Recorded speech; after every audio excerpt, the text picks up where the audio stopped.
Nako po.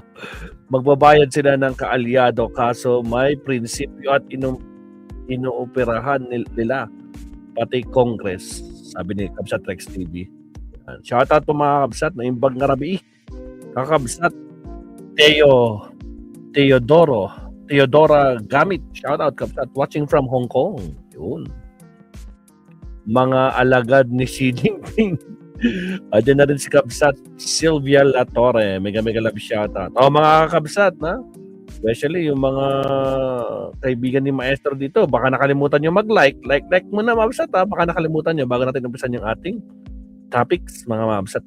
May topics with S, no?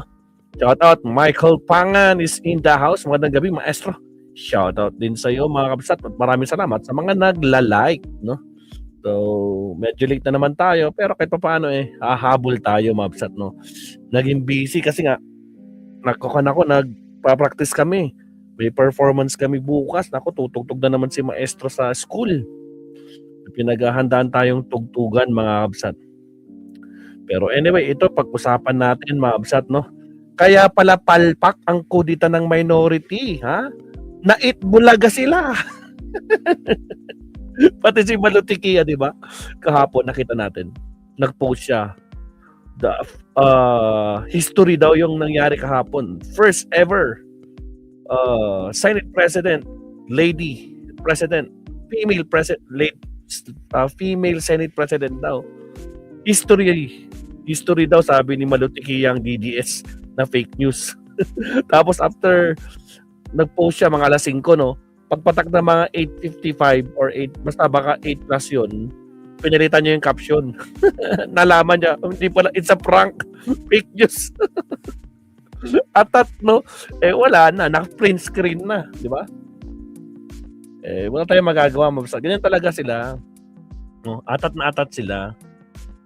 Pero ito, malalaman natin ngayon. Yung totoo, galing mismo kay Loren Legarda, galing mismo kay Tito Sen. No? Dito tayo talaga maniniwala, mga absat, kung bakit pumalpak ang plano nila kahapon. Kasi di ba, maugong-ugong. Biro mo, more than 1 hour. More than 1 hour silang nag-break. Tapos biglang pag-resume, biglang si Loren na yung nakaupo. Yehey! Mapalitan na. Pero bakit wala yung minority? Ngik nyo. Kamote. Akala ko okay na, sabi ni Eli Candel Carmen. Ang alin? Ayan. Good evening, 15. Sabi naman ni Marisa Sunakawa. Shout out, Kabsat Marisa. Ayan. O siya, pag-usapan na natin to. Punta na natin. O ito. Bawasan natin yung background music. Masyadong malakas. Ayan, bawasan. Para marinig natin yung mga sasabihin nila. O, ito muna. Si Tito Sen. Ano yan? Hindi maganda eh. Tatanggalin mo si Tito Sen. Tatanggalin si Tito Sen. Sino ipapalit? Ang maging perception ng public is tinanggal mo yan because you want to cover up yung your issue sa anak colleagues, yung niya. colleagues. Sino i-cover up nila? Yung mga nakakasuhan kasi may lumabas na leak sa Blue Ribbon. Mo, yung anak mo, That's you want to true. protect. Okay. Ganun ang Kasi nangyayari din sa anak ni Loren, no? masama dun eh. Kaya siguro yung iba nag-atrasan.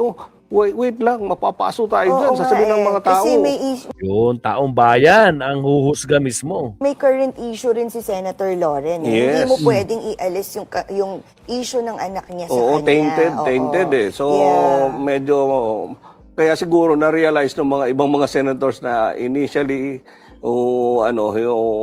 signified support, na-realize na, ay, wag, ano tayo dyan? Yari At saka tayo sa public opinion yan. At saka, Hindi lang yari. Yaring-yari ka. Yaring-yari ka. Nakikita na naman ako ng mga fake news dito. Naku po, nagsisiiyakan na ako. Ito naman, sabi niya, ngongo, bakit daw kinasuhan siya? Ay, ito, meron siyang subpina, Pero hindi daw niya alam kung sino. Pero alam ko kung sino to, kung kanina to. Sino nakakaalam? Sino ang nagkaso? Sino nagkaso dito kay Ngongo kaya na pinatawag siya o meron siyang subpina? Subpoena ad testificandum. Sabi dito, may subpoena na ako. Sa wakas dumating din. Salamat National Bureau of Investigation, NBI. Paghatid dito sa bahay, may maikling kwentuhan ng tahanan sa'yo. See you mga boss, sabi niya.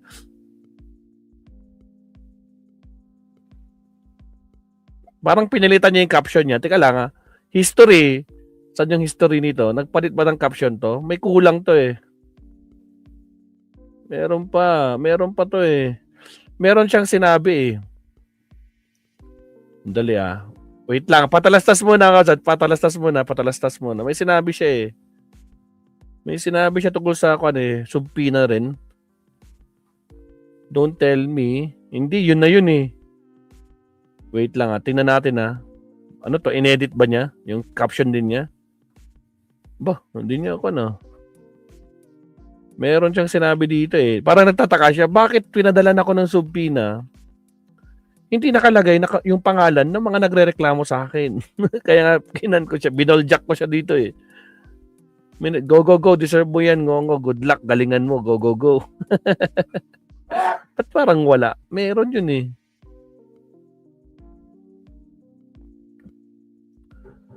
Ito yun, ito pala Nagbigay nga ng subpoena pero walang nakalagay na kung sino ang nag-file. Karapatan ko naman siguro malaman yon kasi aabalahin nyo ako tapos walang pangalan yung nakalagay kung sino. Tanga! Bakit daw wala? Tingnan nyo kung gano'ng katanga itong si Gongo, mga absat, no? Bakit daw wala daw pangalan yung nagrereklamo doon? Tanga! Kailan pa nangyari yun? Subpoena nga yan, di ba? Doon mo Actually, nagpadala sila ng subpoena kay Attorney Enzo Recto. Nagtataka si Attorney Enzo Recto, bakit nandito ako sa TRICOM, di ba? Sabi niya, puro DDS lahat to Ako lang naman ang hindi DDS dito. Hindi ko alam. Tapos ang isa pa, pinatawag siya sa NBI. Anyari, no? May subpoena sa NBI. Kasi daw meron daw siyang parang may content daw siya tungkol kay Pangulong Bongbong Marcos. So, sabi ng NBI, hindi nila sinasabi. Malalaman mo na lang kapag nandun ka na sa NBI. Siguro first time niya. First time niya, no? Sa bagay, gungunam. Deserve mo yan. Ngongo, ang saya-saya namin kung makulong ka din. Yan nga. Alam niyo ba kung sino? Kilala niyo kung sino, mga kabsat, ang nagkaso dito sa ngongong to? May ginawang kalokohan to. Meron ba nakakaalam? Anyway, hayaan mo na, no? Basta alam ko kung sino 'yan, no? Alam ko kung sino 'yan. Anyway, let's do this. Punta na natin. Asan na si Tito Sen? Tito Sen, where are you?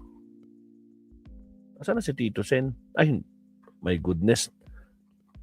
Ba't puro ngongo nakikita natin? Nandun pa na tayo sa Facebook niya. Putragis. Balik tayo sa bahay.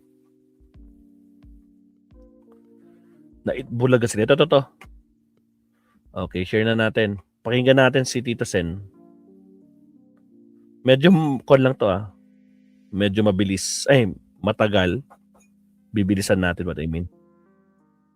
Morning, magandang umaga po. 16 minutes. Malinaw na kung ano yung sentimiento ng minority. Paano ba naman kasi nag-leak? Nag-leak yung initial report ng Blue Ribbon. Nakakasuhan yung dalawa dyan. Walang term sharing. Sabi-sabi lang nila, nagpapaniwala naman kayo. Ito, maniwala kayo dito kay Tito Sen mismo nang galing. Hindi nyo ba nakita, mga kabsat? O kaya ko yung magkarapat. Hindi nyo nakita yung reaction ng mga mukha nila? Sobrang ngiti ni Hontiveros, ni Tito Sen, ni Ping Lacson, at saka nung ibang mga kasama habang nandun si Kat. Ang ganda ng ngiti, di ba? Hindi yung parang masamang loob. Nakita natin kung gaano kasaya ang mga majority. Kasi wala doon yung minority kasi nasoplak na sila eh. Palpak yung plano nila. Tapos naman tragis naman.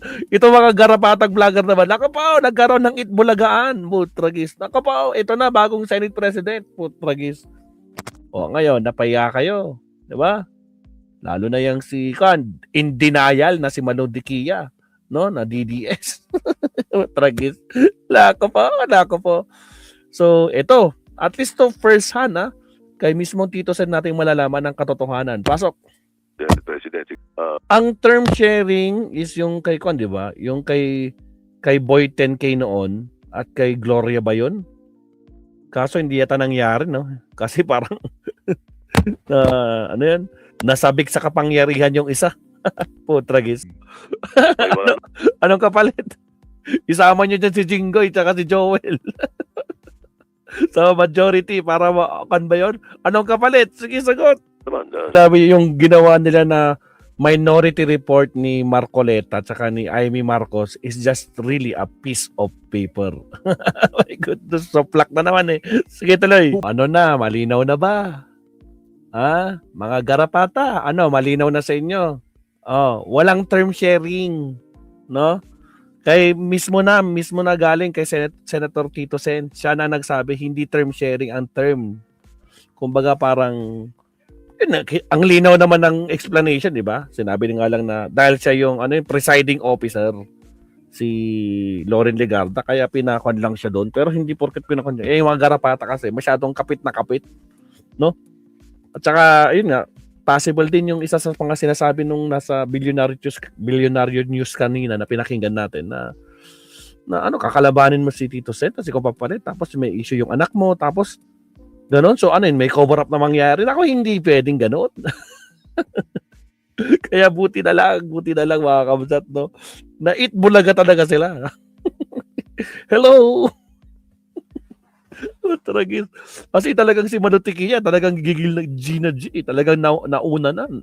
Inunahan niya na yung mga news. Siya na yung nagbabalita na, okay, first ever female senator, Senate President. Tragis, biglang nag-edit. No, it's a prank. Good day, Sir Maestra. May kalab shoutout, Christopher. O, saka sa mga kanpo, sa mga bagong pasok dyan, baka nakalimutan nyo mag-like and subscribe. Shoutout sa ating 50 plus kanina. Ngayon, 40 na lang. Nabawasan tayo. Bakit yan? Elikander Carabin, tapusin muna Tito Sen bago mapalitan. Pero sabi nga na Tito Sen, di ba? Pagkatapos ng 2027 budget, yung last, kasi 27, 2028, ito na yan, kampanya na yun eh. Mga 2 buwan na lang, hanggang February yun. Para yun nangyari ngayon, yung last year, 2025, hanggang February lang sila, di ba? O tapos hanggang campaign period na, di ba? Lalo na ngayon, national. Lako, maingay na naman yan. Sigurado na naman, magiging busy na naman si Maestro sa kalsada. Magsosurvey na naman tayo. Sinong gusto niyong presidente? Nako po, tapos may nakikita ko Ito may nakikita ko. Malamang nakikita niyo rin to, no? Speaking of survey, naalala ko tuloy. Maraming nagtatag sa akin sa mga survey na ginawa ko. Ginawa ko way back last year, tsaka last year, 2024 tsaka 2025. May mga pages na ginagamit yung mga survey ko. Tapos pinapalabas nilang latest. Meron pa nagsabi January 2026. Tapos tinaga ko doon nung yung isang kaibigan natin. Matagal na yan, sabi ko. Tapos mali pa yung lugar. Sabi ko, kino-correct ko, sabi ko. Gagamit na nga lang kayo ng content ko, no? Ida-download yun na nga yung mga survey ko. Tapos mali-mali pa ilalagay nyo. Ayusin nyo, kaya kayo sabi ko but anyway, ganun talaga siguro, kaya sila. But anyway, ito. So, ayun na, malinaw maabsat, no? Malinaw ang sinabi ni Tito Sen, no? Walang term sharing, no? Wala silang bilang, in short. Kaya bigong-bigo sila. Kaya nga pwede natin sabihin nag-walk out na sila kasi hindi sila nagpakita, di ba? Pagkatapos nung break, di ba nag-break sila na ang tagal-tagal 1 hour, hindi na sila bumalik. Kasi wala na palpak na Di ba? Di ba Rex TV? Wala na. Tragis na ko po. Siya, subtopic lang tayo. Content siguro mga 2 or 3 subtopic lang tayo. Total nakapag-live naman tayo kanina. Nakapag-live ba tayo kanina? Ay, hindi. Marami pa akong i-upload kasi natambakan. Tapos meron pa akong hindi na-edit. Yung last na live natin kahapon, nung gabi, hindi ko pa nakakat yun. More than 24 hours na, kailangan putulin ko na yun. But anyway, subtopic tayo. Sana totoo na walang election at last na ang president si BBM, sabi ni Kapsatex TV. Ayan. Wait lang. Alright. Doon tayo. Countdown, mga kapsat. Subtopic tayo. Here we go.